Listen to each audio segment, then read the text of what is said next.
Hola amigos y hermanos, ¿cómo estáis? En primer lugar quiero dar las gracias por la gran aceptación del vídeo anterior que publiqué sobre la iglesia que fundó Jesucristo, que no coincide con lo que la iglesia católica dice y que creo que ha sido interesante porque lo he hecho con mucho respeto, con mucho amor, pero con mucha claridad. He tenido muchos suscriptores esta semana a raíz de este vídeo y eso es interesante y muy importante porque este es un vídeo, un canal que no pretende ser polémico, que no pretende ser eh, llamar la atención demasiado, sino pretende ser educativo, de compartir mis creencias, de responder a las falsedades y las falacias que hay en contra de la Iglesia de Jesucristo, pero a la vez no quiere ser tampoco aburrido, ni sermones largos y pesados, sino que sea un poquito también provocador en el sentido de que llame la atención, ¿no? Y que podamos todos ser instruidos. Repito, en el último vídeo no quería ofender a los católicos de ninguna manera. Muchos católicos me han dicho, no, no, no, nuestra iglesia la fundó Cristo, pero no me han respondido a las preguntas ni a los argumentos que yo planteé. Entonces quiero creer que no eran errados, ¿no? Puesto que presenté pruebas históricas y bíblicas de que no había fundado Cristo la Iglesia Católica, sino que había un vacío entre la Iglesia que fundó Cristo en el Nuevo Testamento y la construcción o el desarrollo de la Iglesia Católica en los siglos posteriores, ¿no? No había esa continuidad que ellos alegan, ¿no? Muchos también miembros de la Iglesia, en todos los últimos días me han criticado diciendo que nosotros no hablamos de otras iglesias y yo no pretendo hablar de otras iglesias ni hablar mal, pero sí que es importante contestar y aprender a responder de que hubo una apostasía y que la iglesia que Cristo fundó no corresponde a otras iglesias que vienen posteriormente, ¿no? Entonces intento hablar con claridad. Por eso, de hecho, puse en la foto, la portada del canal, puse la foto del Papa con el profeta, que fue recibido el año pasado en el Vaticano muy amablemente y con mucha cordialidad y respeto se visitaron y lo visitó y estuvieron charlando. Ese es el espíritu y el ánimo, ¿no? De hecho, la pregunta que más ha surgido a raíz de este vídeo, un poco ha sido, ¿y entonces qué iglesia fundó Jesucristo? ¿Qué iglesia fundó Jesucristo? Pues hoy quiero decirles dos cosas importantes. Primero, cuáles son realmente las aspirantes, las candidatas a ser la iglesia verdadera de Jesucristo que Jesucristo fundó. Y luego 5 puntos importantes que están en el Nuevo Testamento y que nos enseñan cuál iglesia es la que fundó Cristo. Primero, tengo un libro antiguo pero muy interesante que escribió un apóstol de la iglesia de Jesucristo hace ya muchos años. Y en la página 3 nos cuenta la historia de un sacerdote, de un católico que estuvo en Utah y que habló con un apóstol, otro apóstol, y le dijo una cosa muy interesante. Dice, hace muchos años un hombre muy instruido, miembro de la Iglesia Católica Romana, vino a Utah y habló en el tabernáculo de Salt Lake City. Llegué a conocerlo bien, al grado de poder conversar libre y francamente con él. Era un hombre de mucha erudición, podía hablar por lo menos 12 idiomas y parecía saber todo lo concerniente a teología, leyes, literatura, ciencia y filosofía. Un día me dijo, ustedes los mormones son unos ignorantes, ni siquiera conocen la fuerza de su propia posición. Es tan fuerte que en todo el mundo cristiano únicamente hay otra que pueda defenderse, y esta es la posición de la Iglesia Católica. La lucha es entre el catolicismo y el mormonismo. Dice, si nosotros tenemos la razón, ustedes están errados, y si ustedes tienen razón, nosotros estamos errados y no hay más. Los protestantes no tienen ningún fundamento, pues si nosotros estamos en error, ellos están en el mismo error que nosotros, ya que fueron parte de nosotros y de nosotros se desprendieron. Mientras que si nosotros tenemos razón, no son sino apóstatas a quienes excomulgamos desde hace mucho. Si no tenemos la sucesión apostólica desde San Pedro como la afirmamos, ninguna falta hacen José Smith y el mormonismo.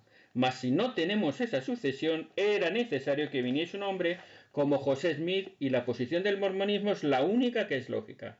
Una de dos. O es la perpetuación del Evangelio desde los días antiguos o es la restauración del Evangelio en estos últimos días. De manera que queda claro y evidente que solamente hay dos posiciones lógicas y racionales con respecto a cuál es la iglesia verdadera y cuál es la iglesia que fundó Cristo. Creo que en el vídeo anterior ya demostré con 3 argumentos sólidos de que había una separación muy grande entre la iglesia que fundó Cristo y la iglesia católica, por lo tanto quedaría solamente como posible y racional la restauración del Evangelio de Cristo. Y esto ahora lo voy a reforzar con 5 puntos, como he dicho, de características que tenía la iglesia original del Nuevo Testamento, la iglesia que fundó Cristo, y vamos a ver si las tiene alguna iglesia en la actualidad. Estas 5 yo entiendo que las tenemos en la iglesia de Jesucristo de los santos de los últimos días y ustedes juzguen por sí mismos. El primero, el nombre de la iglesia. ¿Cuál es el nombre de la iglesia? Pues no habla, en la Biblia no se habla de católico, de evangélico, de protestante, no se habla de método, no se habla de presbítero, no se habla ningún nombre de los que la mayoría de las iglesias tienen hoy en día. Jesucristo en Mateo 16, 18 dice: sobre esta roca edificaré mi iglesia. Decir mi iglesia es la iglesia de Cristo. Algunos hasta dudan que Cristo fundara una iglesia, pero la palabra iglesia aparece por lo menos 111 veces en el Nuevo Testamento. Y muy clarito está que fundaron la iglesia, los apóstoles organizaban las iglesias en diferentes ciudades y congregaciones, y todo era en la iglesia de Cristo, cuyo cuerpo, hasta lo comparaban con un cuerpo con diferentes miembros cuya cabeza era Cristo. Por lo tanto, Cristo fundó una iglesia. ¿Y cómo se llamaba esa iglesia? La iglesia de Jesucristo. Pero añadimos una cosa interesante. La palabra cristiano solo aparece 3 veces en el Nuevo Testamento, y normalmente no era de forma muy agradable. La primera era como despectiva y luego ya se fue asumiendo como una palabra verdadera. Pero veamos cómo se llamaban los miembros de la iglesia, cómo eran conocidos. La palabra santos aparece más de 83 veces en el Nuevo Testamento. Y si ven todas las epístolas y ven los hechos de los apóstoles, verás cómo los miembros se llamaban santos. Entre ellos se llamaban santos, porque somos llamados a santificarnos, no que seamos perfectos, pero los santos eran los miembros de la iglesia, nunca se llamaron cristianos, entre ellos normalmente hasta años después, ¿no? Vamos a ver, por ejemplo, 1 Corintios 14:33, lo que dice: como en todas las iglesias de los santos. Entonces, si unimos la iglesia de Jesucristo con los santos, nos sale la iglesia de Jesucristo de los santos. ¿Cuál es el nombre de la iglesia actual nuestra? La iglesia de Jesucristo de los santos de los últimos días. Coincide perfectamente con el añadido de que estamos en los últimos días. Así es que el nombre solamente coincidirá con nosotros. No hay ninguna otra iglesia que yo conozca, más que algunas pequeñas por ahí que he visto alguna vez, que se llamen la iglesia de Jesucristo, y menos de los santos, como en el Nuevo Testamento, y coincidíamos en eso, la primera característica. La segunda característica es que la iglesia estaba fundada sobre apóstoles y profetas, y por eso vayamos a ver Efesios capítulo 2, versículos 19 y 20, que nos dice: así que ya no sois extranjeros ni advenedizos, sino conciudadanos de los santos y miembros de la familia de Dios. Aquí otra vez se insiste en el nombre de la iglesia y el nombre de los primeros miembros, santos. Edificados sobre el fundamento de los apóstoles y profetas, siendo la principal piedra de ángulo Jesucristo mismo.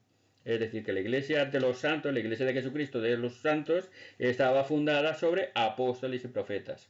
No hay en ningún sitio, repito, como dije en el vídeo anterior, que los apóstoles delegaran en ningún obispo las llaves y el poder de la iglesia, sino que la iglesia estaba sobre apóstoles y profetas. La sucesión era de apóstol llamando a otro apóstol para sustituir, no delegando en un obispo, que era un cargo muy inferior al del apostolado. ¿Y qué encontramos nosotros hoy en día en la iglesia de Jesucristo? Pues tenemos precisamente apóstoles y profetas. Aquí tienen la composición actual de los 12 apóstoles de la iglesia de Jesucristo de los santos de los últimos días. Es decir, tenemos el mismo fundamento del Nuevo Testamento. ¿Qué más características? Tercera característica, el sacerdocio. El sacerdocio en la epístola de San Pedro, que se dirige a todos los miembros de la iglesia, capítulo 2 de su primera epístola, versículo 9, dice: vosotros sois linaje escogido, real sacerdocio, nación santa, pueblo adquirido por Dios. Es decir, que Pedro se dirige a todos los miembros de la iglesia y le dice que son real sacerdocio. El sacerdocio es algo que no está limitado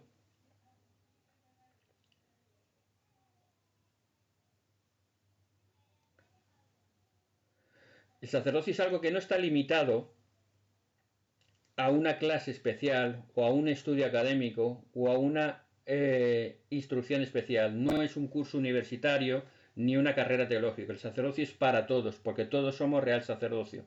En la iglesia de Jesucristo todos tenemos el sacerdocio. Todos los varones, miembros de la iglesia, dignos, poseen el sacerdocio. Y podemos realizar todas las ordenanzas del sacerdocio exactamente igual ahora que en la antigüedad. Por lo tanto, tenemos esa característica en el Nuevo Testamento y en la actualidad. El cuarto punto es la predicación del Evangelio. La iglesia del Señor siempre ha sido una iglesia misionera, una iglesia que ha compartido el Evangelio por todos los lugares.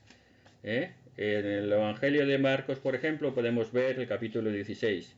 Y les dijo, id por todo el mundo y predicar el Evangelio a toda criatura. El que creyere y fuere bautizado será salvo, mas el que no creyere será condenado. Y otra cosa más, aparte de predicar el Evangelio, predicar con autoridad y con el poder del sacerdocio para hacer milagros. Porque dice, y estas señales seguirán a los que creen. En mi nombre echarán fuera demonios, hablarán nuevas lenguas, y tomarán en mano serpientes, y si bebieren cosa mortífera no les hará daño. Sobre los enfermos pondrán sus manos y sanarán. Esa es una característica que en el Nuevo Testamento lo vemos. Habían misioneros que iban por todo el Imperio Romano compartiendo el Evangelio, y además iban haciendo milagros, sanando enfermos, echando fuera demonios. Y eso lo tenemos hoy también en la iglesia actualmente. Nosotros somos una iglesia misionera. Desde 1800, antes de 1830 de organizarse la iglesia ya salieron los primeros misioneros. Y hemos predicado el Evangelio por todo el mundo. Actualmente tenemos más de 60.000 jóvenes que dedican 2 años de su vida aproximadamente a compartir el Evangelio de jornada completa. Y todos los miembros, el resto de los miembros, ayudamos y colaboramos a predicar el Evangelio. Por lo tanto, somos una iglesia misionera con una gran importancia para nosotros de predicar el Evangelio. Y además, tenemos el poder y la autoridad del sacerdocio para hacer esos milagros. Yo puedo testificar en el nombre de Cristo que cualquier poseedor del sacerdocio tiene el poder para bendecir a un enfermo y que sane. Yo lo he hecho. Y no he hecho nada especial, simplemente lo he visto. Los misioneros dan bendiciones en cada momento, en todo el mundo, se dan miles de bendiciones, se hacen miles de milagros. Lo que pasa es que se hace de forma callada, sencilla, sin llamar la atención, porque no montamos espectáculos ni hacemos circos con el poder de Dios. Como Cristo hacía, lo hacía en silencio y respetando la santidad y lo sagrado que es una obra maravillosa de poder de Dios. Y el quinto punto sería la revelación personal y la guía del Espíritu. En todos los evangelios y sobre todo a partir de los hechos se ve cómo los apóstoles y los miembros de la iglesia recibían la guía del Espíritu y seguían su inspiración para hacer todas las cosas. Por ejemplo, uno de muchos ejemplos en Hechos 20, versículo 22 y 23 nos dice: ahora he aquí ligado yo en el Espíritu voy a Jerusalén sin saber lo que me ha de acontecer, salvo que el Espíritu Santo por todas las ciudades me da testimonio diciendo que me esperan prisiones y tribulaciones. Es decir, todos los miembros de la iglesia eran guiados por el Espíritu Santo nos guiaba. Es muy importante, hay docenas de casos, pero el Espíritu Santo no solo era una inspiración, sino que era parte de las ordenanzas del Evangelio. Las personas se bautizaban en el agua para perdón de los pecados y luego se les imponían las manos, se les ponían las manos para conferirles el don del Espíritu Santo.